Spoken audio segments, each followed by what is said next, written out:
다음은 그 공청회에 참석하신 주요 내빈을 소개해 드리겠습니다. 공청회 축사를 위해 중앙선거관리위원회 김용희 사무총장님께서 참석하셨습니다.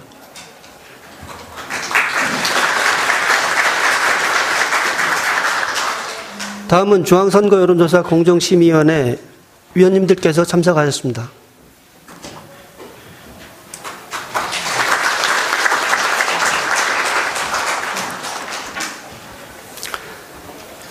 다음은 중앙선거 여론조사 심의위원회 김영원 위원장님께서 개사를 하겠습니다.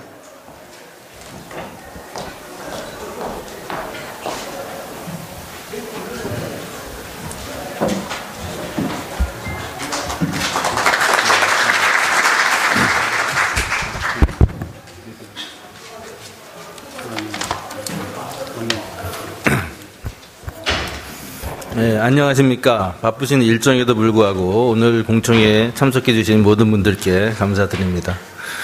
특히 오늘 공청회를 빛내주시기 위해서 자리를 함께해 주신 중앙선거관리위원회 김영희 사무총장님께 깊은 감사를 드립니다. 또한 오늘 공청회가 심도 있는 논의의 자리가 될 수 있도록 기꺼이 발제를 맡아주신 이기재 교수님, 바쁜 국정에도 불구하고 토론에 참가해 주신 새누리당 배덕관 위원님, 새정치민주연합 우상호 위원님, 그리고 토론 및 사회자로 참여해 주신 전문가 여러분들께 깊은 감사를 드립니다. 아시다시피 저희 선거여론조사 공정심의위원회는 2014년 3월 제6회 전국 동시 지방선거를 앞두고 선거여론조사의 객관성과 신뢰성을 확보하는 것을 목적으로 독립적인 심의기구로 출범하였습니다. 그동안 선거 여론조사 기준 제정, 여론조사 관련 정보 공개, 공표 보도된 선거 여론조사에 대한 모니터링과 심의 등을 통해 한 단계 향상된 품질 높은 여론조사가 유권자들에게 전달될 수 있도록 최선의 노력을 다하였습니다. 그러나 아직도 일부 여론조사의 경우 과학적인 방법으로 조사가 수행되지 못함으로써 여론조사의 신뢰성에 큰 의문을 갖게 하는 것도 여전한 현실입니다. 또한 최근 여론조사의 우연성이나 오차를 고려하지 않고 자신에게 유리한 여론조사만을 무분별하게 선거운동에 활용하는 상황을 접하게 되면서 우려의 목소리와 함께 좀 더 엄격한 여론조사 기준 설정에 대한 요구가 증가하고 있습니다. 오늘 공청회는 제20대 국회의원 선거를 대비하여 선거 일전 200일인 오는 9월 26일까지 공표해야 할 선거 여론조사 기준 개정안을 만들기 위한 것입니다. 오늘 공청회에서는 공표 보도를 목적으로 하는 선거 여론조사에서 지켜야 할 적정 표본 크기, 할당 추출을 보정을 위한 가중값 허용 기준, 과거 선거 자료를 적용한 선거 예측 조사의 공표 방법 등에 대해서 중점적으로 논의하게 될 것입니다. 오늘 다양한 분야의 전문가들을 모시고 진행되는 공청회가 기탄 없는 의견 개진과 활발한 토론을 통해서 기준안 개정이 도움이 되는 생산적 대안들이 많이 도출될 수 있는 자리가 되기를 바랍니다. 끝으로 바쁘신 가운데도 참석하신 모든 분들께 다시 한번 감사의 말씀을 드리고요. 건강과 행복이 늘 함께 하시기를 기원합니다. 감사합니다.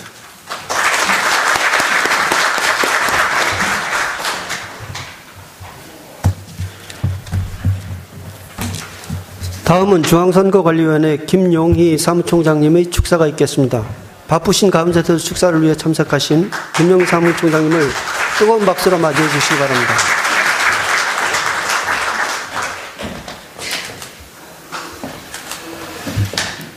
네, 안녕하십니까. 저 중앙선거관리위원회 김용희 사무총장입니다. 먼저 바쁘신 국정심의와 의정활동에도 불구하고 이 자리에 참석해 주신 배덕광 의원님 그리고 우상호 의원님께 깊은 감사의 말씀을 드립니다. 그리고 오늘 이 공청회를 준비하느라고 고생하신 우리 김영원 위원장님 그리고 여론조사 심의위원회 위원님들께도 감사 말씀드립니다. 흔히 정치인들은 국민을 바라보고 정치를 한다, 또 혹은 국민의 뜻에 따라서 결정을 하겠다 이런 표현들을 많이 합니다. 그런데 국민의 뜻이 어디 있느냐 하는 것은 각자 보는 시각에 따라서 또 필요에 따라서 다르게 사용하고 있는 것 같습니다. 진정 국민의 뜻이 어디 있느냐 하는 것은 결국 투표를 통해서 우리가 볼 수 있을 것이고, 비록 그것이 그 결과가 정확하지 않다 할지라도 우리가 정치적으로는 최종적으로는 그 투표에 의해서 국민의 뜻을 묻곤 합니다. 한데 그 투표라는 것이 매번 그 투표를 통해서 국민의 의사를 확인할 수 있는 그런 건 아니라는 건 여러분 너무 잘 아실 겁니다. 시간적으로도 그렇고 비용적으로도 그렇고. 그래서 지금은 그걸 과학적으로 추정할 수 있는 방법으로 우리가 선택하고 있는 것이 여론조사인 것 같습니다. 그런데 그 여론조사마저도 여러 가지 이유로 또 의뢰자의 그 뜻에 따라서 혹은 여론조사 기관의 어떤 재정적인 문제나 어떤 의도에 따라서 또 혹은 지식의 부족에 따라서 결과가 왜곡되는 현상들도 있는 게 사실인 것 같습니다. 그런데 이 여론조사가 우리가 좋든 싫든 또 그것이 일부의 그런 의도성이나 혹은 무지에서 왜곡되든 어떻든지 간에 우리 현실 정치에 있어서는 국회의원 선출하는 것을 좌우하고 심지어는 대통령을 만들어내기까지 합니다. 그래서 이 여론조사를 어떻게 하면은 과학적으로 정확한 결과를 도출할 수 있을 것인가 하는 것에 대해서 우리는 깊은 고민을 해야 될 것입니다. 그런 취지에서 우리는 지난 선거법 개정을 통해서 여론조사 심의위원회를 발족을 했고, 또 여론조사 심의위원회가 발족된 다음에 여론조사 심의 기준 등을 마련해서 여러 가지 여론조사의 그 행태를 바로잡기 위해서 많은 노력을 기울여 왔습니다. 그럼에도 불구하고 그 여론조사 심의 기준이 현실에 부합한 것인가 하는 것에 대한 회의론들이 있고, 또 지난 선거를 통해서 여러 가지 우리가 예측하지 못한 그런 문제들도 불거진 것이 사실입니다.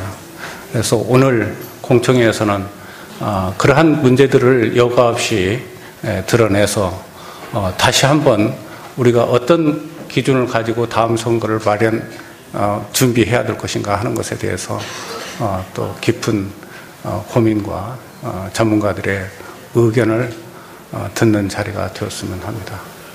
다시 한번 이 공청회를 준비하시느라고 수고하신 여러분들, 그리고 오늘 바쁘신 일정에도 여기 함께 참석해서 이 토론회를 빛내주신 그 방청객 여러분들께도 감사를 드립니다. 고맙습니다.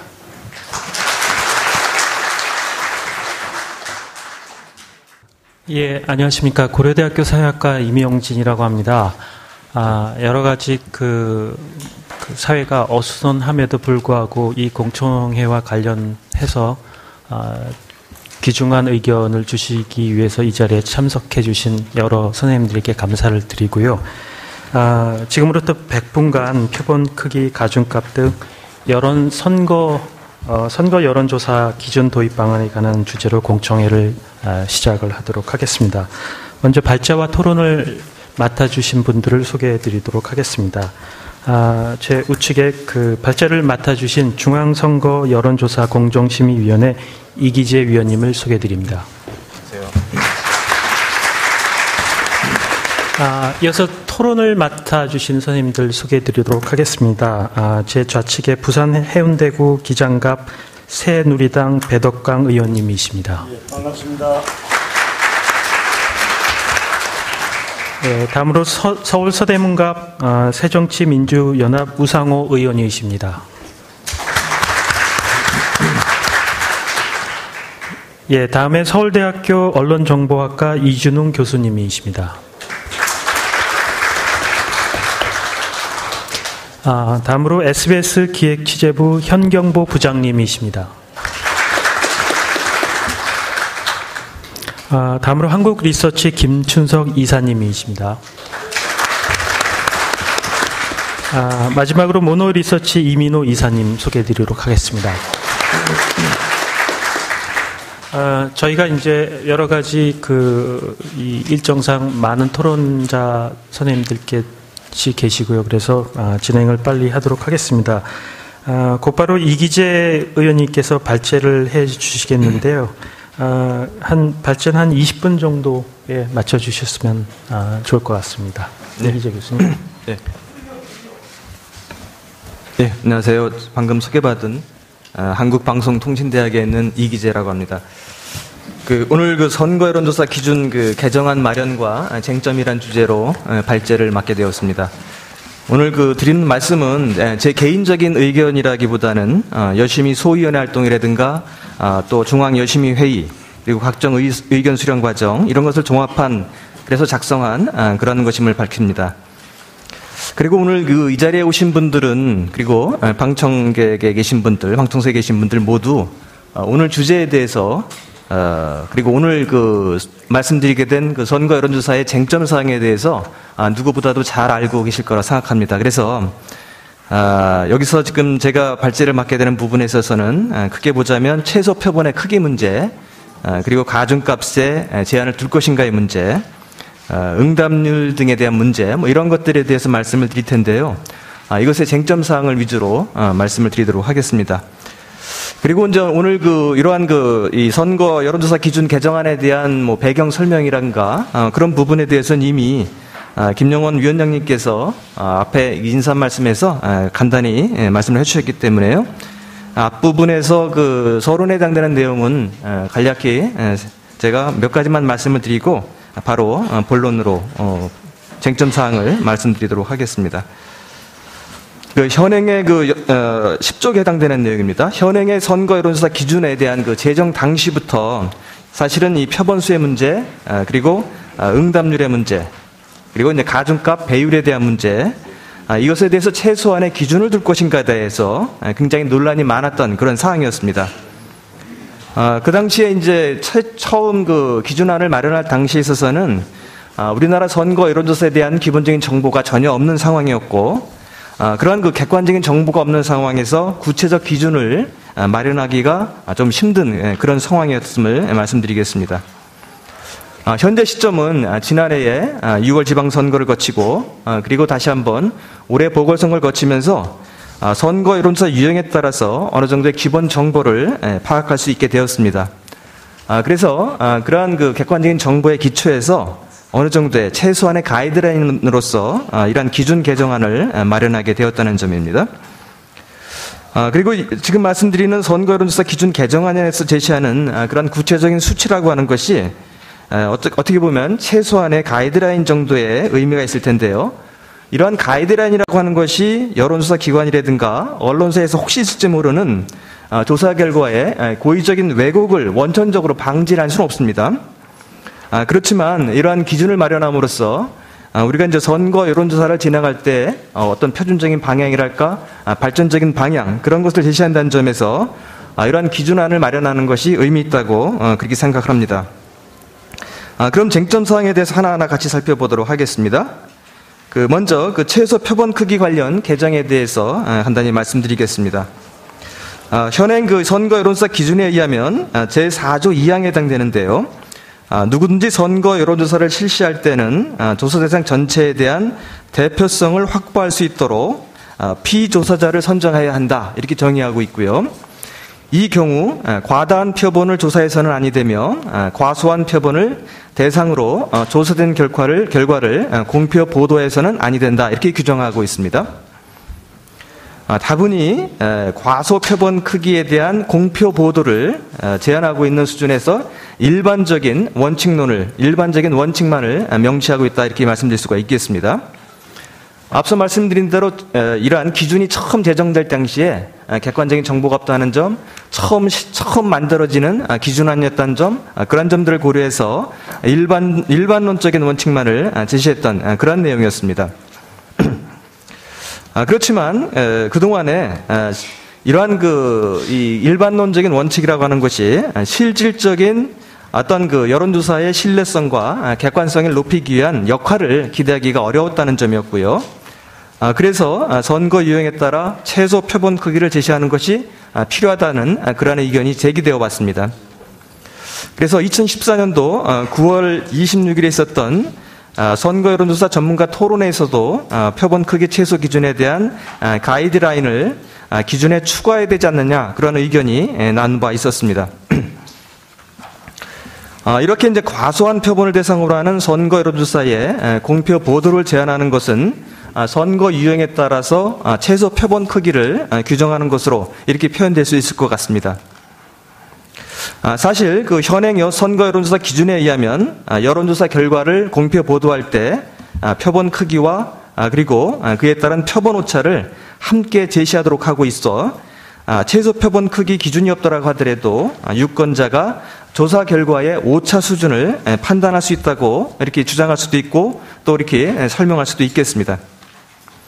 그렇지만 그 대다수 유권자는 지지율의 추정 결과만을 단순하게 이용하고 있다는 점을 감안했을 때는 현실적으로 표본 대표성 확보 차원에서 어느 정도 수치화된 기준을 마련하는 것이 필요하다고 생각이 됩니다.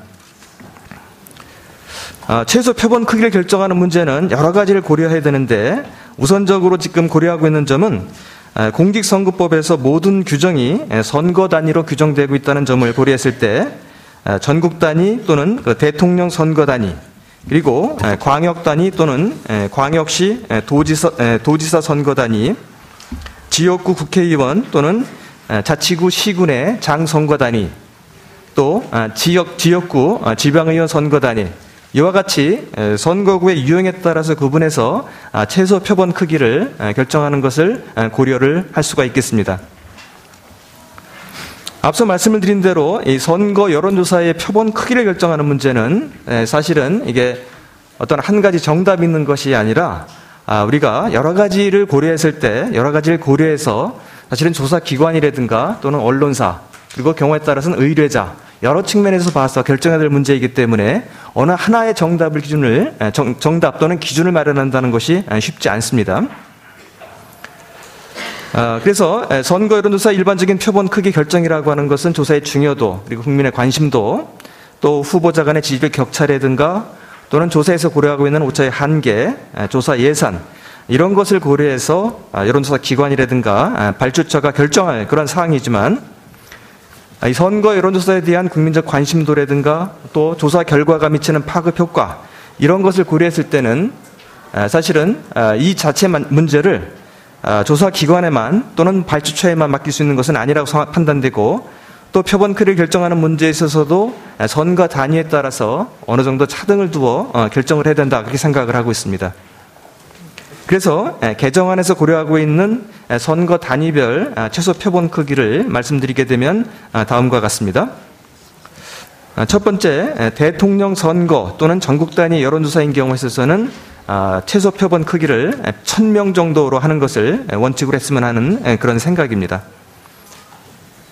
지난 그 6회, 작년도에 있었던 6회 전국 동시지방선거에 있어서도 전국 단위 여론조사인 경우에 있어서는 전체 37건 중에서 30건이 1000명 이상을 조사하고 있었습니다. 전체의 81%에 해당됩니다.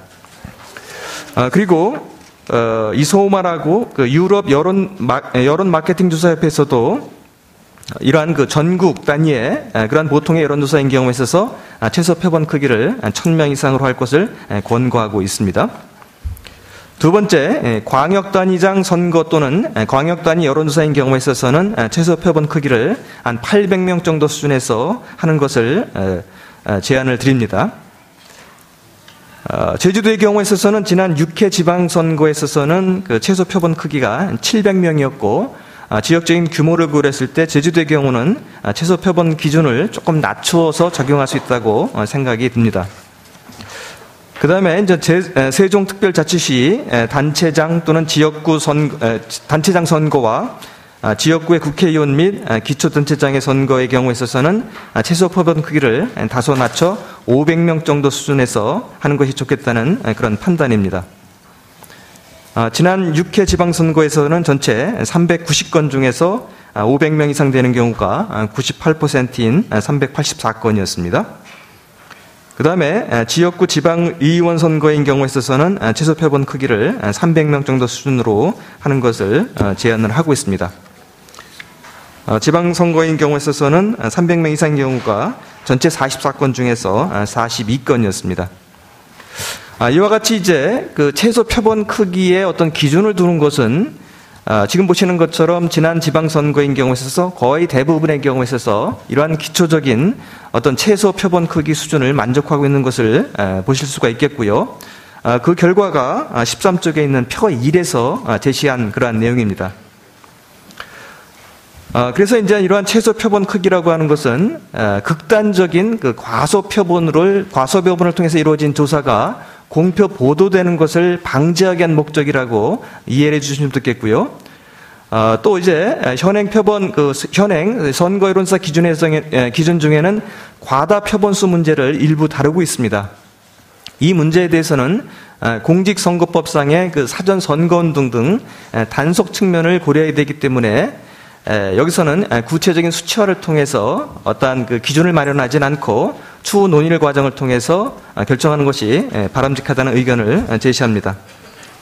13쪽에 나와 있는 내용은 개정안에 대해서 개정안의 내용을 정리한 것입니다. 그래서 개정안 내용을 보시게 되면 현행과 개정안의 내용을 비교해서 한번 살펴보실 수가 있겠습니다. 그래서 이제 그 14쪽에 해당되는 내용에서 공표 보도를 목적으로 하는 여론조사의 경우에 있어서 최소한의 표본 크기를 4개의 선거 유형으로 구분해 가지고 각각에 대해서 최소 표본 크기를 제시하고 있습니다. 다음은 14쪽에 설명되어 있는 그 가중값 배율 관련한 개정안에 대해서 설명을 드리도록 하겠습니다. 현행 선거 여론조사인 경우에서 보게 되면 추정 결과라고 하는 것은 결국 조사된 데이터에 가중값을 적용해서 산출하게 됩니다. 가중값이라고 하는 것은 선거 여론조사에서 각 응답자가 해당 성별, 연령대별, 지역별 이러한 3가지 기본 변수를 가중값 고려 변수로 사용하고 있는데요. 이러한 특성 변수에 대해서 모집단을 대표하는 정도를 의미한다 이렇게 말씀드릴 수가 있겠습니다. 그래서 여기서 문제가 되고 있는 것은 바로 이 가중값의 값이 지나치게 작거나 지나치게 큰 값이 나타나고 있다는 점을 들 수가 있겠습니다. 그래서 최종 가중값을 계산하기 위해서 우리가 사용된 최종 추정값을 계산하기 위해서 사용되는 그런 가중값이라고 하는 것이 지나치게 큰 또는 지나치게 작은 그러한 경우에 있어서 의미를 보게 되면은 추출된 표본이 성별 또는 연령대별 또는 지역별 분포가 모집단 분포와 지나치게 크게 다를 가능성이 있다는 것을 의미한다는 그러한 것으로 볼 수가 있겠습니다. 15쪽을 보시게 되면은 지난 6회 지방선거 관련해 가지고 선거 여론조사의 연령별 그리고 조사 방법별 가중값 분포 현황입니다. 표 2를 간단히 설명드리게 되면 가중값의 맨 좌측 열에 해당되는 것이 바로 연령대 구분입니다. 특히 19세에서 29세 부분을 자세히 살펴봐 주시기 바랍니다. 그리고 음영이 칠해진 부분이 주로 살펴볼 부분이라 보시면 되겠습니다. 그리고 연령대가 지금 보시게 되면은 29세 이하인 경우 특히 이제 가중값이 일반적으로 현재 고려하고 있는 선거 여론조사라고 하는 것은 일종의 할당 추출 방법이 적용된 경우라 보시면 되겠습니다. 그래서 사전에 성별 분포라든가 연령대별 분포 그리고 지역별 분포를 고려했을 때 목표 가중값 배율을 1을 기준해 가지고 적용되는 그런 경우라 보시면 되겠는데요. 실제 조사 과정에서 특정 연령층이 적게 조사된다거나 응답을 거부한다거나 조사 참여율이 저조하기 때문에 19세부터 29세 부분에 있어서 가중값이 큰 부분을 볼 수가 있겠습니다. 즉 가중값이 4 이상 되는 경우가 19세부터 29세인 경우에 있어서는 전체 787건 중에서 165건에 해당됩니다. 가중값이 4배라고 하는 의미는 우리가 목표했던 것에 비해서 실제 조사를 통해서 얻어지는 응답자는 4분의 1 정도에 해당된다 그렇게 보시면 될 것 같습니다. 그래서 적은 수의 표본으로서 전체 이러한 19세부터 29세 연령층을 대표하다 보니 특정 응답자의 영향이 추정값에 미치는 영향이 지나치게 클 수 있고 그에 따라서 추정값의 정확도가 떨어질 수 있다 그런 의미로 이해할 수가 있겠습니다. 그래서 이제 이렇게 문제가 됐던 것이 지난 6회 지방선거에서 이 가중값의 분포 현황을 보니 연령대별로 가중값의 변동이 매우 크게 나타나고 있고 특히 그것에 중요하게 영향을 미치는 것이 조사 방법이라고 이렇게 볼 수도 있겠습니다. 그래서 여기서 지금 우리가 기준안을 마련하면서는 이 조사 방법을 차이를 둬가지고 그것에 따라서 따로 기준안을 마련하기는 곤란하고 그래서 일단은 과도한 가중값 배열에 대해서 최소한의 제한을 두는 것이 필요하다. 그러한 판단을 했고 처음 수치화한다는 점을 감안했을 때 응답자 특성표에서 제시하고 있는 성, 연령, 지역별 가중값 배율의 제한 기준을 어느 정도 몇 개의 안을 가지고 같이 검토해서 결정을 했으면 하는 그러한 생각을 말씀드리겠습니다. 그리고 여심에서 이루어진 선거 여론조사 기관과 언론사를 대상으로 하는 그러한 의견 여론 수렴 과정에 있어서도 이러한 공표 보도되는 선거 여론조사에 대해서는 가중값 배율에 대해서 어느 정도 제한을 두는 것이 좋겠다는 그러한 전반적인 동의를 얻은 바 있습니다. 그래서 이제 여심에서 고려하고 있는 개정안에 대해서 16쪽에 나와 있는 조안을 보면서 제가 간단히 말씀을 드리도록 하겠습니다. 16쪽에 박스로 표시되어 있는 신설 제5조에 대해서 말씀을 드리겠습니다.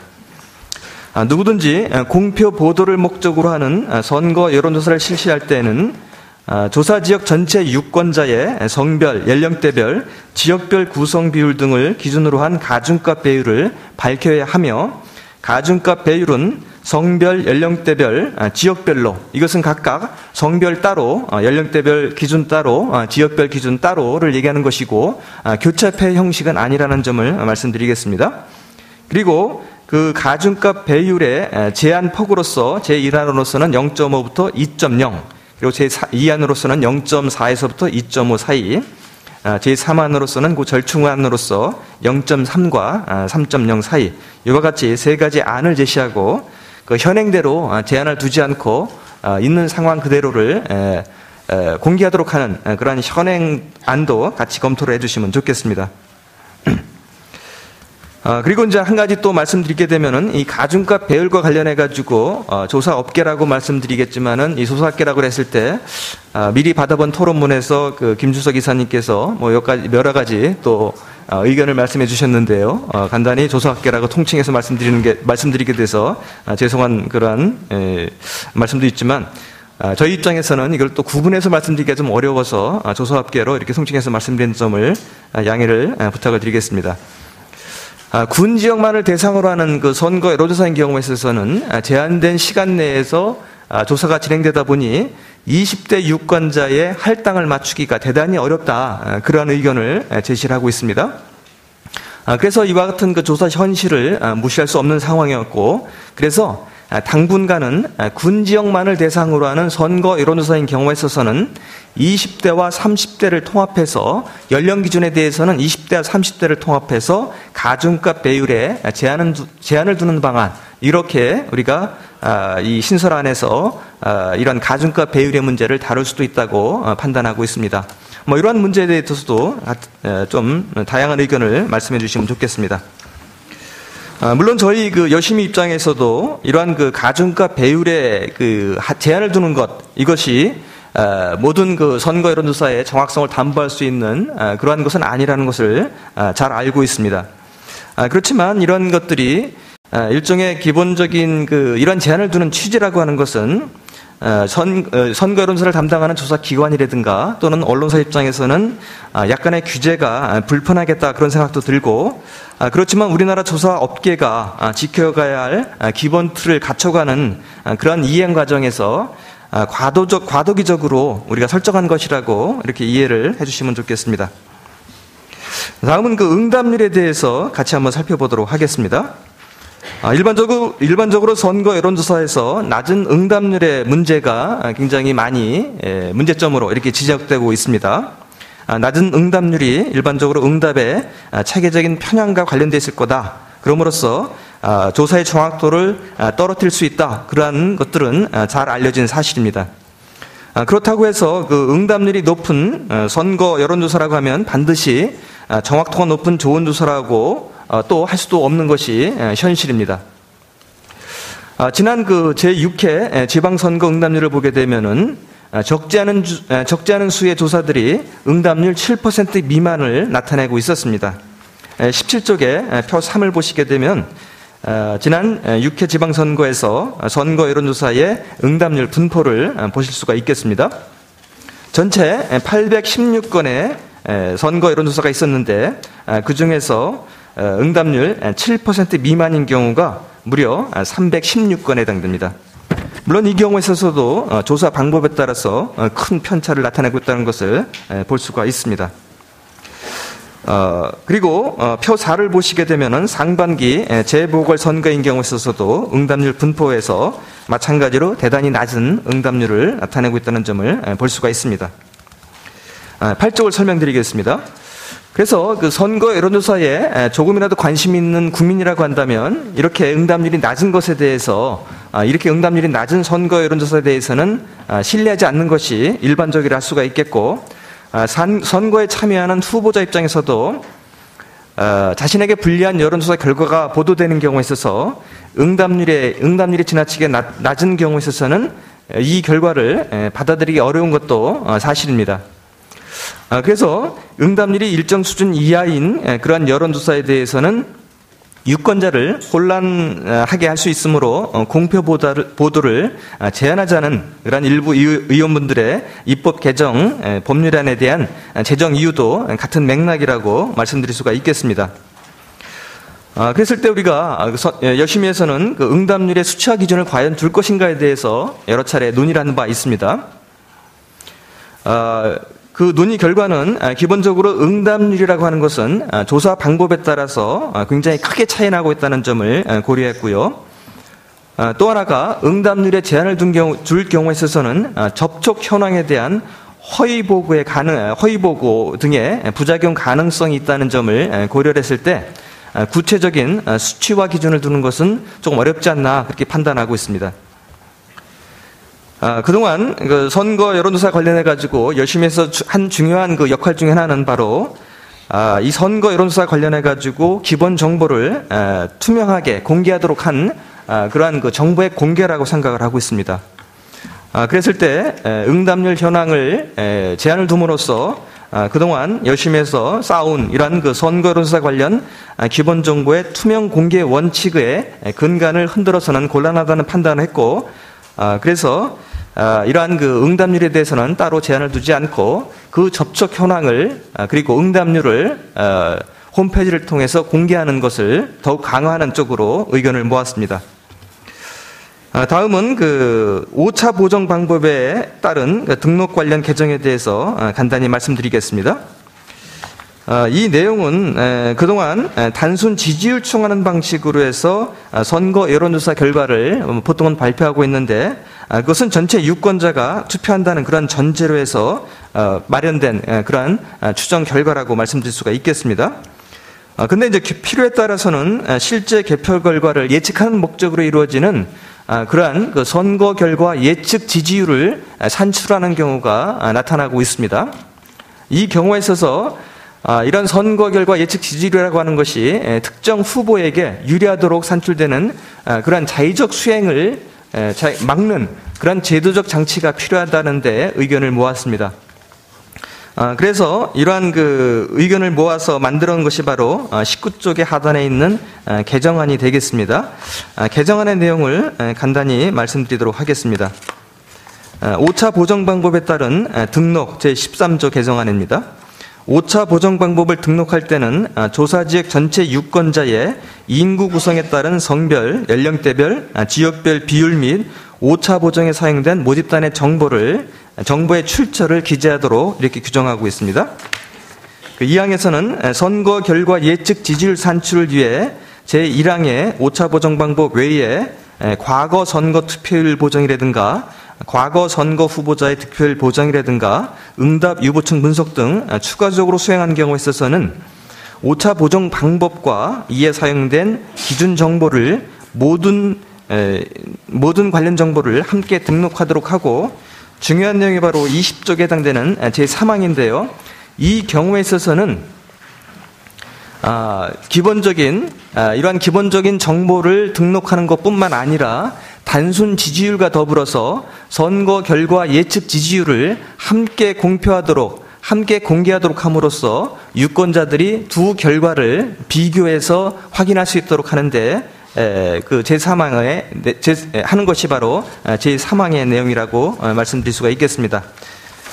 그래서 지금 말씀드렸던 그 오차 보장 방법에 따른 등록 개정과 관련돼서 주요 골자라고 한다면은 이러한 선거 결과 예측 지지율을 산출한다고 한다면 그것에 사용된 방법과 그것을 이러한 예측 지지율을 산출하는 데 사용됐던 기본 정보를 공개하라는 점, 그리고 단순 지지율과 더불어서 선거 예측 지지율을 함께 공표하고 보도함으로써 유권자들이 두 개의 결과를 비교해서 확인할 수 있도록 하라는 점, 그것이 바로 중요한 골자라고 말씀드릴 수가 있겠습니다.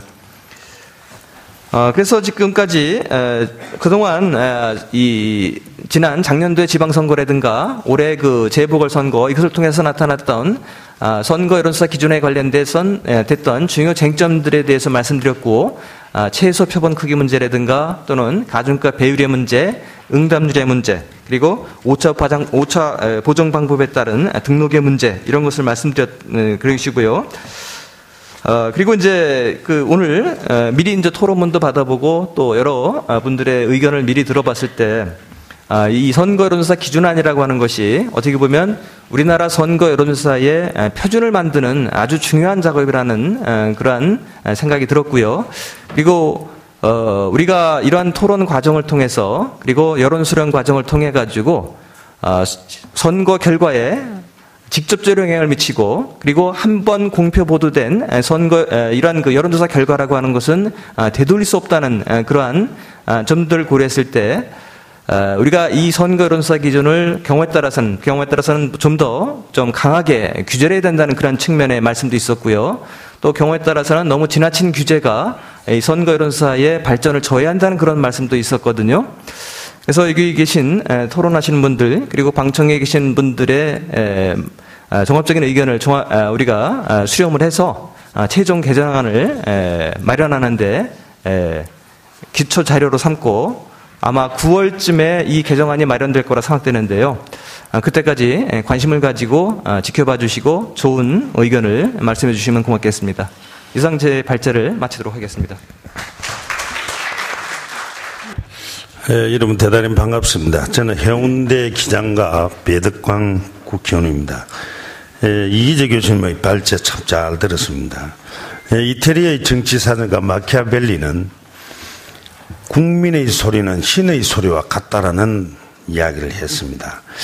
아마 정치인으로서는 이보다 더 큰 덕담이 저는 없다고 생각하면서, 저는 평생을 대한민국 공직자로서 임명직을 한 32년 하고 선출직 공무원을 지금 구청장 3번, 국회의원 이제 지난 7.3구 보궐선거에 당선돼서 지금 미래방송각 위원회에 내가 지금 일을 하고 있습니다. 과거에는 사롱과 같은 공농장이 있어서 국민의 소리를 들을 수 있는 기회가 많았습니다. 신분의 기천에 관계없이 많은 이야기를 들을 수 있는 그런 기회가 있었는데, 요즘은 이제 여론이 그런 역할을 하지 않느냐 이렇게 생각하면서, 방금 말씀드린 대로 전만 해도 구청장을 3번 하면서 또 국회의원을 보궐선거를 거치면서 선거 때보다 여론조사 때문에 굉장히 제가 애를 좀 많이 먹었습니다. 그래서 오늘 이 여론조사에 대한 오늘 이런 토론회에 기회를 주신 여러분들에게 먼저 감사를 드리고, 이제 여러 가지 이제 여론조사에 있어서 언론사에 공포하지 않고 핸드폰이나 또는 이제 구전으로 전파하는 경우가 많이 있었습니다. 예를 들면은 여론조사에서 저희 경우는 제가 해운대구청장을 3번 하고 국회의원도 오기 때문에 여론조사를 하기 전에 당연히 제가 지지도나 인지도에는 이 경합자들보다도 월등하게 제가 여론조사에서 우위를 점할 것이라고 우리 국민들도 알고 있었는데, 저 다음 순서에 달리는 후보자가 이번 여론조사를 통해서 내가 1등을 했습니다라고 문자 메시지를 날려서 저를 굉장히 당혹하게 한 그런 경우가 있었습니다. 그래서 문제는 이제 이런 여론조사로 인해 가지고 다른 후보자를 곤혹하게 하거나 더욱더 경쟁을 격렬하게 유도하는 경우가 여론조사가 작용하는 그런 이제 문제도 있었다는 것을 여러분께 말씀드리면서 제가 이제 이런 문제를 제기함으로 해서 오늘 이 토론에서 정말 솔로몬의 지혜가 놓을 수 있는 어떤 기회도 만들 수 있지 않느냐 저는 또 이렇게 생각합니다. 결국은 이제 여론조사 결과가 실제 투표로 이제 이어진다고 우리 국민들이 대부분이 믿고 있기 때문에 여론조사의 중요성이 어느 때보다도 우리 국민들에게 투표에 많은 영향을 미친다는 것을 내가 말씀을 드리고 싶고 지금 현재 우리 이 교수님께서도 발제를 하시면서 여러 가지 문제점과 또 여기에 예상되는 개선 방안에 대해서 좋은 말씀을 해 주시기 때문에 저는 이제 오는 10월 16일 20대 선거를 이제 180일 앞두고 이번 선거 여론조사에서 여러 가지 문제점을 진단하고 우리 토론자를 중심으로 또 반정책 여러분들이 좋은 의견이 나옴으로써 좀 더 진전된 개선안이 나오도록 하는데도 저 작은 기여를 한번 하고 싶어서 오늘 이 자리에 참석을 했습니다. 선거 이제 여론조사 기준에 대해서 말씀을 조금 드리겠습니다. 표본의 크기에 대해서 말씀을 좀 드리겠습니다. 이 여론조사 대상의 표본 크기가 작고 표본에 적절하지 않다면은 여론조사 실제하게 다르게 나타날 수가 있다. 앞서 이제 발제자께서 지적했듯이 표본의 크기에 대해서도 어느 정도 가이드라인이 필요하다는 데에서는 저도 동의를 합니다. 제가 이 임명직 공무원을 32년 하고 선출직 공무원을 지금 4번째 선거를 치르기 때문에 아마 제게 이야기에 대해서 조금 무게를 두도 되지 않겠느냐 생각하는데 여러분들 어떻게 생각하시는지 모르겠습니다. 그런데 이제 선거관리위원회가 제시한 기준은 지금은 이제 표본 크기가 여론조사로 실시하고 있기 때문에 뭐 정당이나 후보자나 또는 언론 여론조사 기관에서 크게 문제될 것이 없다라고 저는 생각하고 있습니다. 그런데 가장 이제 우려되는 것이 선거 과정에서 시급한 정치 사항이 발생해서 이제 여론조사를 즉시에 실시해야 되는 이제 의무가 저는데 표본 크기에 미달해 가지고 그 결과를 공표를 하지 못할 경우가 있는데 이럴 때는 어떻게 하느냐 이런 문제에 대해서도 여러분들이 한번 고민해 주시면 좋겠습니다. 극단적으로 말씀드리면은 300명의 기준에서 단 한 명이라도 모자랄 경우에 나머지 299명의 견해가 사장된다. 이럴 경우에 거꾸로 말씀드리면은 여론이 왜곡되는 문제가 발생될 수 있다. 따라서 이 부분에 대한 보완책도 이번 토론회를 통해서 마련되었으면 하는 것이 저희 바랍니다. 그 다음에 이제 가중값 이 비율에 있어서는 아마 가장 좋은 여론조사는 전수조사가 아니냐 저는 이렇게 생각하는데 현실적으로 뭐 비용이라든지 시간이라든지 뭐 보안이라든지 객관성 검증 문제 이런 부분에서 일에 하기는 어렵기 때문에 이런 이제 가중주의 값이 고무줄처럼 늘었다가 줄었다가 할 수 있기 때문에 좀 전에 발제자가 말씀하고 또 지적했듯이 성별과 지역별 가중값이 0.5에서 2.0으로까지 무려 4배나 왔다 갔다 하면은 여기에 대한 객관성이라는 것이 무너질 수 있지 않겠느냐. 이런 점에 대해서 저는 좀 극성지름점을 말씀드리고, 구체적으로 말씀드리면은 지난 이 4.29 보궐선거에서도 정태호 후보하고 정동영 후보가 30대 지지율이 무려 61.9대 0.9로 나온 적이 있는 것은 아마 전문가 여러분들이 잘 알고 계십니까? 그래서 이제 이런 문제에 대해서 어떻게 이제 앞으로 가장 합리적인 대안을 마련할 것이냐 이런 것도 좀 토론이 되어야 될 것 같습니다. 또 이제 ARS나 전화은의 면접의 경우에 아이고 시간이 2분밖에 안 남았다 하네. 빨리 마치도록 하겠습니다. 그래서 구체적인 사례는 이 정도로 제가 하고 제가 이제 선거 여론조사에 대한 전반적인 견해를 제가 조금 말씀을 드리겠습니다. 이번 선거에 대해서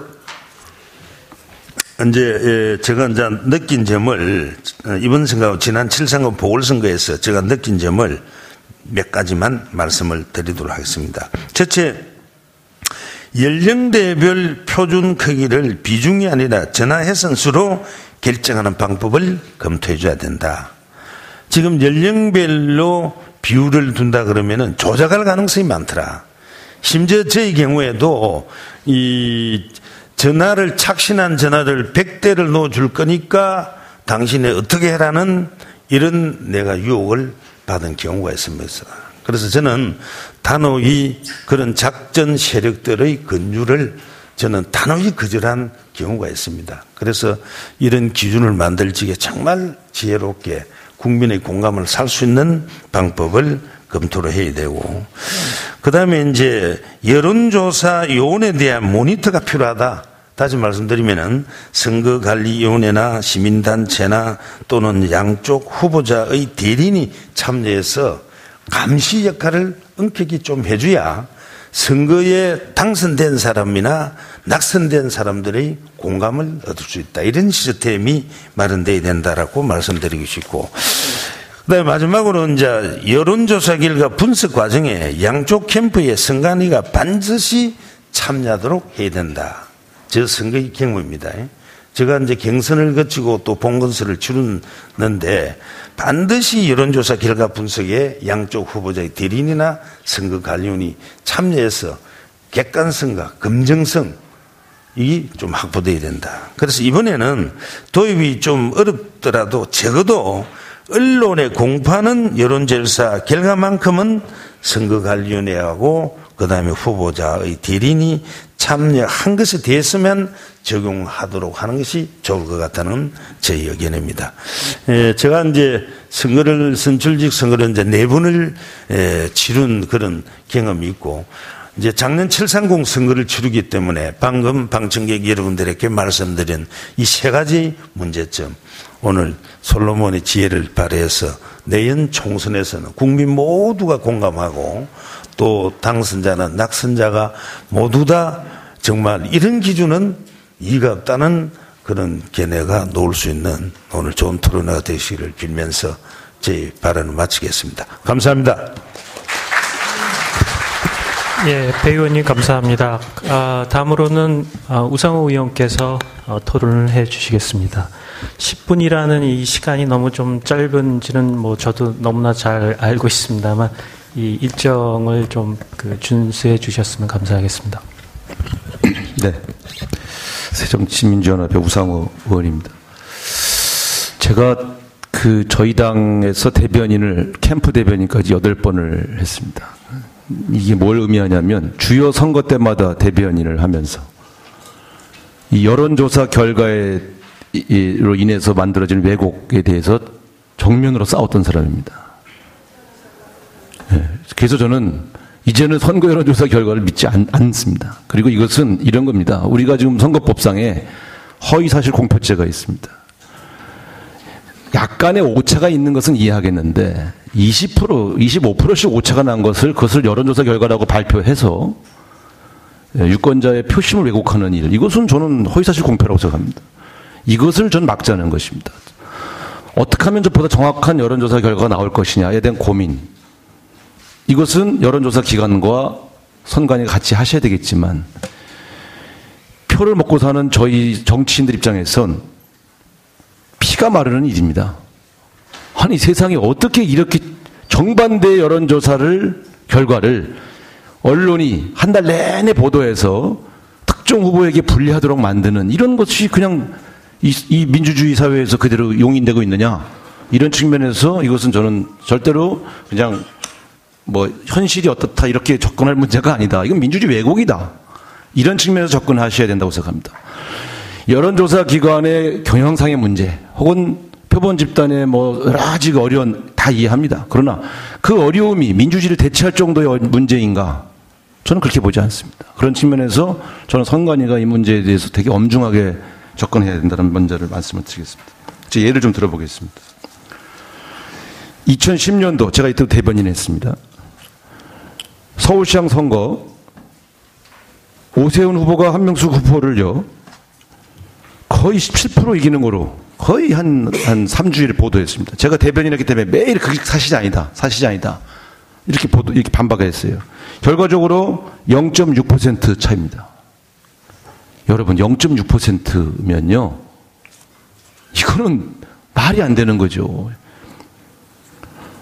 이 여론조사 결과 또 다른 것 예를 들어볼까요? 그때 인천에서도요 한나라당 안상수 시장이 송영길 후보 10.3% 이긴다고 계속 보도됐는데 실제로는 송영길 후보가 8.3% 이겼거든요. 약 18.3%의 오차입니다. 이때 여론조사 결과 보도한 여론조사 기관들, 신문들 오차 범위 플러스 마이너스 3.2%이라고 했습니다. 플러스 마이너스 3. 몇 프로 오차 말이 됩니까? 18.3%인데. 또 하나 말씀드릴게요. 2011년도 강원도지사 보궐선거 때요. 엄기영 후보가 동아일보 2차 조사 마지막 조사인데요. 45대 28로 나왔습니다. 엄기영이 45, 민주당 최문순 28%. 근데 결과는 최문순 후보가 51%, 엄기영 후보가 46%. 이건 오차 범위가요. 오차와 범위를 말할 수 없어요. 23% 차이입니다. 28% 나온다는 사람이 51% 나왔거든요. 이게 무슨 여론조사예요? 23% 차이가 나는 게. 이런 보도를 그냥 놔두는 것이 문제죠. 제가 그래서 심지어 이것만 해도 뭐 그렇다 치고요. 최근에 관악을 재보서 보십시오. 각 후보가 각기 다른 자기가 이긴다는 여론조사 결과를 플랜카드로 걸었어요. 이건 코미디죠. 예? 이 국민들을 이렇게 혼용해도 되는 겁니까? 각 후보자가. 이제는 완전히 이게요. 장난도 아니고 이렇게 하시면 안 되죠. 근데 이거를 감독기관이 그냥 보고 있잖아요. 그래서 저는 이게 안 된다고 생각합니다. 이건 두 가지 제가 현장에서 본 거 이런 식의 예를 들어 뭐 한 3, 4% 차이 난다 이러면 거의 뭐 표심을 요구하지 않는데 10몇 프로씩 차이가 나는 경우에 어떤 현상이 벌어지냐면 두 가지가 생깁니다. 무당파, 중도 무당파층의 밴드웨건 현상 반드시 발생합니다. 최소한 1%에서 2% 정도의 밴드웨건 현상 반드시 발생합니다. 두 번째, 지고 있는 후보, 20%씩 진다고, 10%씩 진다고, 15%씩 진다고 하는 후보의 소극적 지지층이 투표를 기권합니다. 이것도 한 1%에서 2% 납니다. 그러니까 실제로 아까 한명숙 후보처럼 0.6% 차이는요, 여론조사 결과가 왜곡한 거예요. 저는 그렇게 확신하고 있습니다. 현장에서 투표, 선거운동을 이렇게 해본 저 같은 사람들 얘기가 거의 정확한 겁니다. 전 그래서 제가 법안을 낸 겁니다. 2012년도 국회의원 되자마자 낸 법입니다. 제일 먼저 냈어요, 제가. 이건 고쳐야 되겠다. 이건 문제가 있다. 그래서 응답률을 10%, 얘가 처음에 20% 하고 싶었어요. 근데 20% 하면 여론조사 그냥 다 망하겠다 싶어서 10% 정도, 선거 여론조사 결과에 대해서는 10% 정도로 묶자. 그래도 정확도를 올리는 데 있어서 응답률 3%, 4% 이건 좀 심하지 않냐. 네? 여론조사 기관에 계신 분들 여기 많이 오셨는데 아실 거예요. 응답률 7%라고 공표하는 것도 사실은 7% 아닌 경우도 꽤 많이 있습니다. 제가 압니다. 네, 여론조사 기관에 있는 친구들, 동료들 많이 있기 때문에 저도 다 물어봤어요. 결과를 조작하지는 않지만 어렵잖아요. 근데 이거 문제가 있어요. 의뢰인들이 미국 같은 경우는 선거 여론조사 의뢰할 때 기간을 굉장히 길게 주는데 우리는 하루 전에 하고 내일 모레까지 답 주셔. 이게 사실 어렵죠. 그러니까 저는 이걸 다 바꿔야 된다고 생각합니다. 이런 관행들. 급하게 여론조사 의뢰해서 급하게 결과 만들려고 하다 보니까 응답이 적고 세대별 응답이 표본수가 적으면 가중치 막 곱하기 하는 거. 정말 국회의원 후보자 정할 때 여론조사 결과 50% 반영하거든요. 미친 짓이에요. 그러니까 본인들은 자기가 한 여론조사에서 자기가 이겼는데 당에서 한 여론조사 결과에서 왜 지냐. 지난번 총선 때 한 30명이 저희 당에서 농성을 하는데 제가 봤어요. 데이터 다. 맞아요. 그 사람들이 한 데이터도 맞고 당에서 한 데이터도 맞는데 이게 한 사람의 정치인이 후보로서의 운명을 대의원표가 아니라 여론조사가 결정한 것이 한 50% 됩니다. 대의원표에서는 한 3, 4% 차이 났는데 선거인단에서는 여론조사에서 막 10% 차이 나서 이긴 사람이요. 반이 넘어요. 그 말이 됩니까? 그게? 그 순간에. 자, 착신전환 다 합니다. 자기 운명이 걸렸는데, 예를 들어 아까 말씀하셨죠. 선거구 단위, 가령 국회의원 선거구 단위로 표본 500명으로 한다. 아이고, 100명만 조직하면 이거 게임 끝입니다. 예, 다 집에 앉혀놓고 되니까 한 일주일만. 일당 줘가면서. 이런 식의 왜곡이 벌어지고 있는데 이걸 그냥 방치하고 있느냐. 다 알면서. 저는 이거 잘못했다고 생각합니다. 그래서 이걸 고쳐야 된다. 민주주의의 이 본령에 유권자의 뜻이 제대로 반영되게 하고, 그리고 뭐 각 당인 내에서 벌어지는 여론조사 결과는 그렇다 쳐더라도 공식적으로 국회의원, 대통령을 결정하는 이런 이 선거 여론조사 공표에 관해서는 저는 일정하게 제한을 두지 않을 수 없다.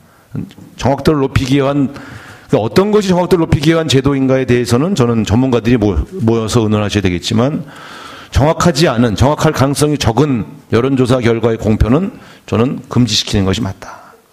그냥 흐름으로 각 후보나 정당이 참조하는 것은 상관이 없지만, 유권자의 표심에 여론조사 결과가 요즘처럼 미치는 영향이 너무나 크기 때문에, 요즘 정책 차이가 뭐 크게 큽니까? 이슈의 차이가 큽니까? 다 남의 이슈 베끼는데요. 박근혜 대통령 지난번에 우리 거 다 베꼈는데, 결국은 여론조사 갖고서 막 왔다 갔다 하는 거 아닙니까? 사실 보면. 술집에서 선거 직전에요. 일주일 전에 나누는 대화의 50%는요. 누가 이긴대요? 누구의 정책이야? 그거 아니라니까요. 그러니까 여러분들 이건 정말 심각한 문제입니다. 제가 그 8번 대변인 하면서 선거마다 느낀 건데요. 네, 다 끝나겠습니다.